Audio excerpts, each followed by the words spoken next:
Hello friends, இன்றைக்கி வீட்டிலையே 5 நிமிஷத்தில் ஒரு சுவையான சாண்ட்விச் செய்ய போகிறோம்.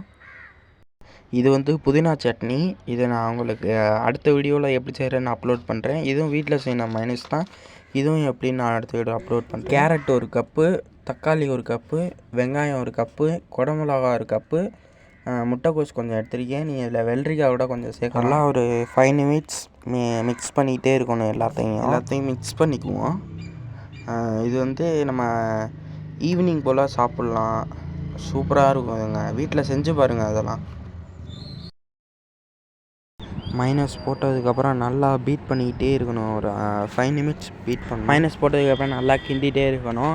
இப்போ எல்லா வெஜிடபிள்ஸ்லேயும் படுற மாதிரி மிக்ஸ் பண்ண தான் டேஸ்ட்டு கொடுக்கும். 2 பிஞ்ச் சால்ட் ஆட் பண்ணிக்குவோம். மிளகுத்தூள் கொஞ்சம் ஆட் பண்ணுறேன். சீரகத்தூள் கொஞ்சம் ஆட் பண்ணிக்கோங்க. கொஞ்சம் நேரம் கிண்டுவோம். நீங்கள் சாண்ட்விச் செய்யனால எந்த ப்ரெட் வேணாலும் யூஸ் பண்ணிக்கலாம். சாண்ட்விச் ப்ரெட்டு இருக்குது, கோதுமை ப்ரெட்டும் இருக்குது. அதில் வந்து நான் உதயகிருஷ்ணா நெய் ஆட் பண்ணி கொஞ்சோண்டு தடவிக்கிறேன்.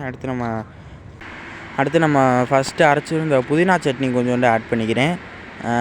எல்லா சைடும் நல்லா ஸ்ப்ரெட் பண்ணி தடவிக்குங்க.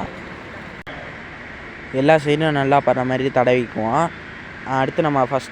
அடுத்து நம்ம ஃபஸ்ட்டு செஞ்சு வச்ச வெஜிடபிள்ஸ்லாம் இதில் நடுவில் வச்சு எல்லா சைடும் போகிற மாதிரி ஸ்ப்ரெட் பண்ணி கரெக்டாக சமமாக வச்சுக்குவோம். அடுத்து நம்ம ப்ரெட்டை வச்சு அது மேலே மூடிக்கிட்டு ப்ரெஸ் பண்ணுவோம். அழுத்தி ப்ரெஸ் பண்ணக்கூடாது, நார்மலாக ப்ரெஸ் பண்ணணும். ப்ரெட்டை நம்ம க்ளோஸ் பண்ணிவிட்டு தோசைக்கல்லை எடுத்து வச்சுருவோம்.